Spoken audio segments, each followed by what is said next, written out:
चलिए स्टूडेंट्स, आज हम करेंगे क्लास 7th मैथ्स की एक्सरसाइज 8.3 का क्वेश्चन नंबर 7th।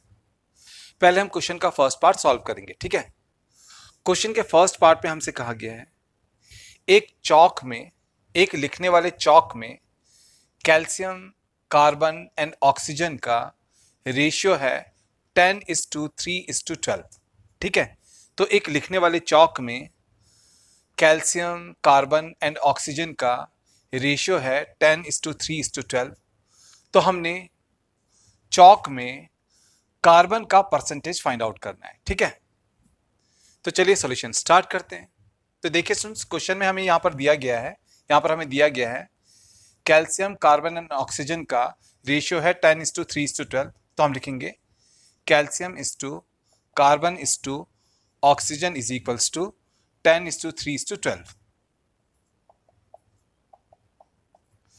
अब हम क्या करेंगे, अब हम इन तीनों का सम ऑफ रेशियोज निकालेंगे, ठीक है। यहां पर जो ये रेशियोज हमें दिया गया है इनका हम सम निकालेंगे। तो हम लिखेंगे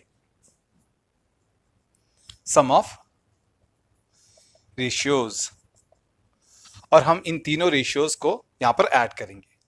तो हमारे पास में है 10, फिर +3, फिर +12 यहां पर आ जाएगा, ठीक है।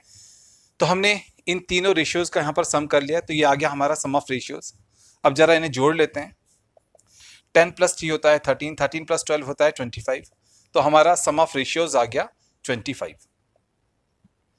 अब क्योंकि हमसे कहा गया है कि हमने कार्बन का परसेंटेज निकालना है चौक में, तो हम क्या करेंगे, लिखेंगे यहां पर परसेंटेज ऑफ कार्बन, ठीक है।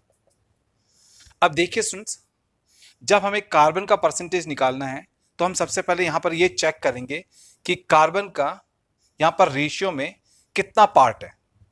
तो देखिए यहां पर रेशियो में कार्बन का जो पार्ट है वो है 3।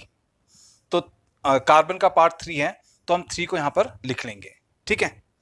अब जो हमने सम ऑफ रेशियोज यहां पर निकाला है, जो कि हमारे पास में आया है 25, उसे हम नीचे लिखेंगे। तो कार्बन का जितना पार्ट था 3, उसे हमने ऊपर लिख लिया। सम ऑफ रेशियोज जो यहां पर हमने तैयार किया था 25, उसे हमने नीचे लिख लिया। तो यहां पर हमारे पास में एक फ्रैक्शन आ गया 3/25। अब हम जैसे ही इस फ्रैक्शन को, जो कि है 3/25, इसे हम जैसे ही 100 से मल्टीप्लाई करेंगे तो ये परसेंटेज में आ जाएगा, परसेंटेज में कन्वर्ट हो जाएगा। तो यहां पर हमारे पास में परसेंटेज ऑफ कार्बन आ जाएगा, ठीक है। अब जरा इसे सॉल्व कर लेते हैं। 25 से हम 100 को डिवाइड करेंगे तो आएगा 4, 4 3 जा होता है 12। तो हमारे पास में आ गया कार्बन का जो परसेंटेज है चौक में वो है 12%। तो यह आ गया हमारे पास में फर्स्ट पार्ट का फाइनल आंसर। तो देखिए स्टूडेंट्स, यहां पर हमने क्वेश्चन के फर्स्ट पार्ट को कंप्लीटली सॉल्व कर लिया। चलिए अब हम क्वेश्चन के सेकंड पार्ट को सॉल्व करेंगे, ठीक है। देखिए स्टूडेंट्स, क्वेश्चन के सेकंड पार्ट में हमसे कहा गया है कि अगर चॉक स्टिक में कार्बन का वेट 3 ग्राम है, अगर चॉक स्टिक में कार्बन का वेट 3 ग्राम है, तो हमने ये बताना है कि चॉक स्टिक का वेट कितना होगा, यानी कि पूरे चॉक स्टिक का वेट कितना होगा, ये हमने निकालना है। तो चलिए सॉल्यूशन स्टार्ट करते हैं। तो देखिए स्टूडेंट्स, हमसे कहा गया है कि जो चॉक स्टिक है उसमें कैल्शियम, कार्बन एंड ऑक्सीजन का रेशियो है 10:3:12। और इस चॉक स्टिक में, अब इस सेकेंड पार्ट में हमसे कहा गया है कि इस चॉक स्टिक में कार्बन का वेट है 3 ग्राम। तो हमने बताना है कि इस पूरे चॉक स्टिक का वेट कितना होगा, ठीक है। ये हमने फाइंड आउट करना है। तो चलिए सपोज कर लेते हैं कि हमारे इस चॉक स्टिक का वेट है x ग्राम, ठीक है। तो चलिए इसको यहां पर लिख भी लेते हैं, लिखते हैं let weight of 1 chalk stick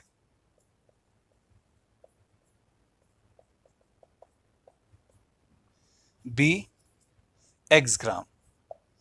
तो यहां पर हमने ये सपोज कर दिया कि इस एक चॉक स्टिक का वेट है x ग्राम, ठीक है। अब देखिए स्टूडेंट्स, यहां पर हमने निकाला है कि इस चॉक स्टिक में कार्बन का परसेंटेज है 12%, ठीक है।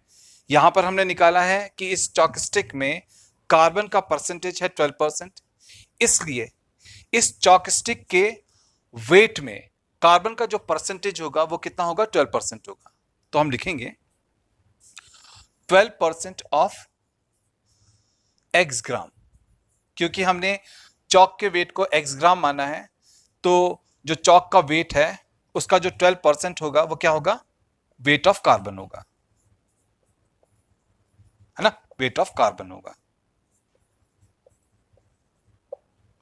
तो यहां पर हमने ये लिखा कि क्योंकि कार्बन का परसेंटेज चॉकस्टिक में है 12%, इसलिए चॉकस्टिक का जितना भी वेट है, जितना भी चॉकस्टिक का वेट है उसका 12% होगा वेट ऑफ कार्बन। ठीक है, अब देखिए यहां पर है 12%, 12% का मतलब हो गया 12/100, है ना।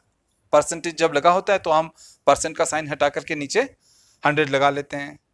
फिर ऑफ का मतलब होता है इनटू, फिर यहां पर है x ग्राम, फिर है इक्वल्स टू, फिर है वेट ऑफ कार्बन, और हमें पता है कि इस चॉकस्टिक में वेट ऑफ कार्बन कितना है, वेट ऑफ कार्बन है 3 ग्राम, तो हम वेट ऑफ कार्बन की जगह पे लिखेंगे 3 ग्राम। ठीक है, ग्राम से ग्राम कैंसिल आउट हो जाएगा यहां पर। अब हम क्या करेंगे, अब हम 12/100 को ना लेफ्ट से राइट में लेकर के जाएंगे, और जब 12/100 लेफ्ट से राइट में जाएगा तो वहां जाकर के रेसिप्रोकल होकर के 3 के साथ में मल्टीप्लाई होगा।